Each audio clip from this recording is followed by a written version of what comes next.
Pagbasa mula sa aklat ni Propeta Zacarias. Ito ang ipinasasabi ng Panginoon. Darating sa Jerusalem ang mga tiga iba't ibang bayan. Sila'y magyayayaan. Tayo na sa Panginoon. Hanapin natin siya at mamanhik tayo sa Kanya. Ako man ay pupunta roon.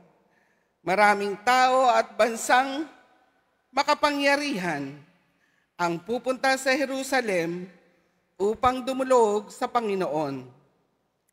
Sa araw na iyon, 10,000 dayuhan ang mangungumunyapit sa bawat tudyo at makikiusap na isama sila dahil sa balitang ang mga Hudyo ay pinapatnubayan ng Diyos. Ang salita ng Diyos. Salamat sa Diyos.